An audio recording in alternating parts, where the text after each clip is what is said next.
19세기 유럽 사람들, 특히나 이 낭만주의 예술가들한테 예술가가 되려면 제일 중요한 게 뭐라 그랬죠? 자기만의 것을 창조할 수 있어야 된다 그랬죠. 자기만의 것을 창조를 하려면 자기를 알아야겠죠. 자기를 먼저 찾아야 돼요. 그래서 이 사람들이 했었던 것이 뭐예요? 자기 내면을 들여다보기 시작을 하는 거예요. 그리고 거기를 들여다봤더니 뭐가 있었어요? 욕망이라는 게 있었죠. 수백 년에 걸쳐서 종교적인 교리로, 사회적인 규범으로 죄악시되고 눌려왔던 그 욕망이 곧 자기 자신이라는 것을 깨닫는 거예요. 자기의 가장 날것의 모습을 보게 된 거죠. 그러니까 그 욕망을 발견하는 것, 그리고 그 욕망을 실현하는 것, 그게 바로 내가 나로 살고 있다는 증거가 되는 건 거죠. 그런데 인간이 할 수 있는 욕망의 표현 중에 가장 숭고하고 아름다운 게 사랑인 거예요.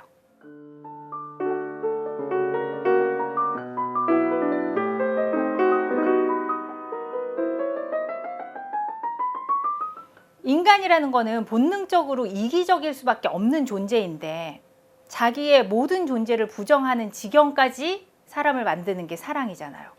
너를 위해 죽을 수 있어. 진짜 죽을 수 있나요? 시간 조금만 지나면 못 죽습니다. 그렇지만 그 순간에 나는 100% 죽을 수 있는 사람이에요. 그러니까 사랑을 통해서 욕망을 발견하고 욕망을 느끼고 그 욕망을 실현하고 또 좌절하면서 나에 대한 진실을 찾아가는 거죠.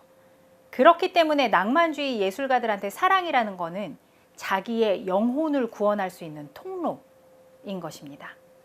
낭만주의 예술가들한테 사랑하는 여인은 그저 욕망의 대상이 아닌 거예요.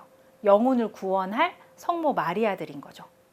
리스트에게는 분명히 많은 여인들이 있었을 것이에요. 근데 그 중에서 리스트의 전기에 중요하게 등장하는 여자는 딱 2명입니다. 한 사람이 앞에 보셨던 마리 다구고 다른 한 명이 이 캐롤라인 위트겐슈타인입니다. 두 사람의 공통점이 뭐 대단한 집의 유부녀였고 그런 게 아니고 리스트를 지적으로 이끌어줄 수 있는 여자들이었다는 거예요. 마리 다구가 리스트한테 예술적인 각성의 기회를 만들어준 사람이라면 이 캐롤라인 위트겐슈타인은 그것을 실현시킬 수 있도록 해준 사람입니다. 1847년 리스트가 30대 후반에 위트겐슈타인을 처음 만나는데 리스트를 그 화려한 연예인의 연주 무대에서 완전히 은퇴시킨 게 위트겐슈타인이에요. 당신 언제까지 연예인 할래? 이제 작품 써야지 하면서 그동안 자기 재주 드러내 보이려고 자기가 연주하기 위해서 썼던 거 그런 거 말고 예술적으로 가치가 있어서 다른 사람들이 연주하고 당신의 이름을 남길 수 있는 작품 쓰세요 하고 진짜 예술가로서 자기 정체성을 담을 수 있는 작품, 그런 작품을 쓸 수 있도록 정신적인, 물질적인 지원을 아끼지 않았던 게 위트겐슈타인입니다. 그리고 이 시기에 그렇게 시작을 해서 5년 만에 완성한 작품이 오늘 들으실 이 피아노 소나타입니다. 그러니까 리스트한테 있어서 소나타를 쓰는 게 너무 중요했던 거예요. 소나타가 어떤 음악이길래 그러는가? 원래 소나타는 기하음악으로는 가장 다채롭고 완성도 있는 엔터테인먼트였어요. 근데 18세기, 19세기 이렇게 지나면서 작곡가라면 소나타를 잘 써야지 인정받을 수 있을 만큼 음악에서 가장 중요한 장르로 발전을 합니다. 왜냐? 원래 서구 예술에서 제일 중요한 장르는 문학이에요. 그들의 문화가 인간의 지성을 논리적으로 표현하는 말과 글이 중요한 문화거든요. 그래서 그렇게 글이, 이야기가, 드라마가 어떻게 짜여져야지 가장 효과적으로 전달되고 완성도가 높은가에 대해서 고대에서부터 많은 철학자들과 학자들이 그렇게나 많이 고민을 한 거예요. 그래서 아리스토텔레스가 수사학도 연구를 하고 이 플롯이라는 개념도 설명을 하는 거죠.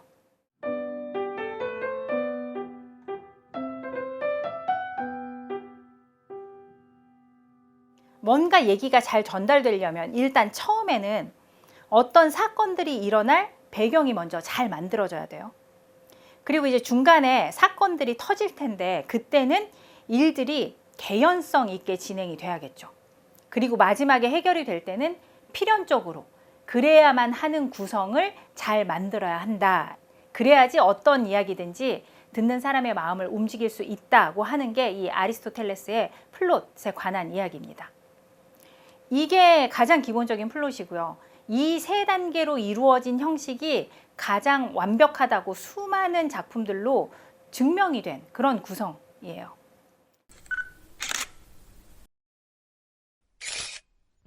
그래서 만약에 여러분이 지금 만약에 시나리오 작가가 되겠다. 그럼 기본적으로 배우는 게 요 구성입니다.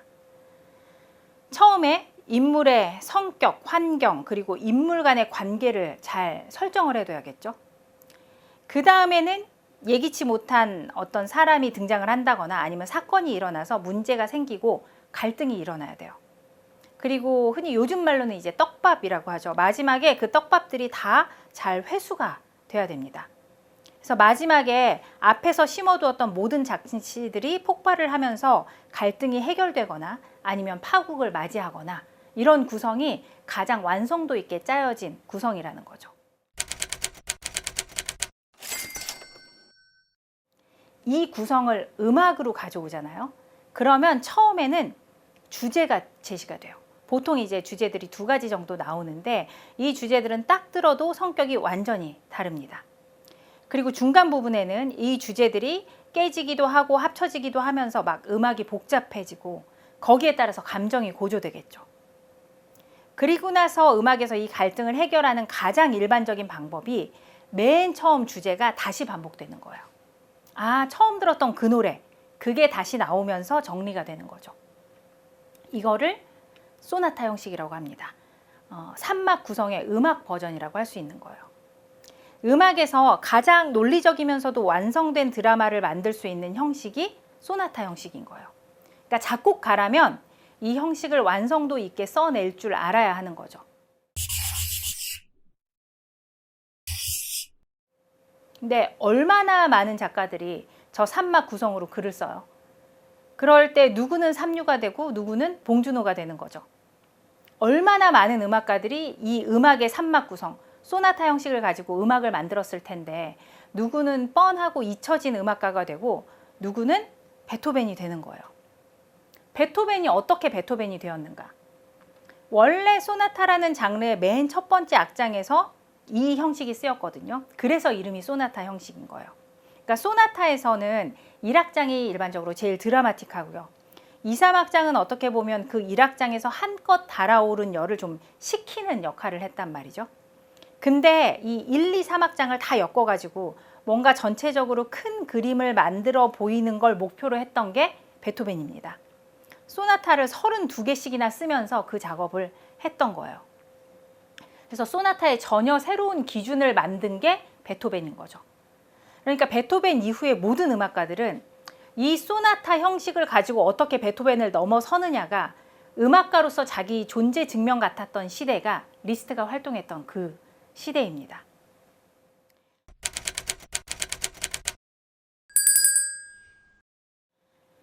리스트가 연예인이던 시절에는 굳이 소나타 같은 걸 쓰면서 고민할 필요가 없었겠죠.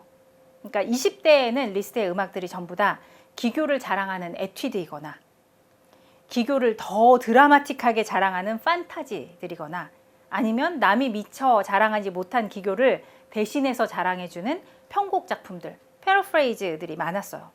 근데 리스트가 비트겐슈타인을 만난 이후에 40대에 접어들면서 이 소나타를 쓰게 되는 거거든요. 리스트가 맘먹고 소나타를 쓰는 거죠. 예기술가로서 자기 운명을 걸고. 그럼 여기서 제일 중요한 게 뭐겠어요? 형식이겠죠. 베토벤을 넘어서는 형식. 그러니까 소나타의 3막 구성을 갖추었으되 뻔하지 않아야 하고 거기에 자기 얘기, 자기 자신이 담긴 음악이어야 하는 거예요. 그래야지 베토벤 이후에 낭만주의 시대에 적합한 의미 있는 예술 작품이 되는 거였어요.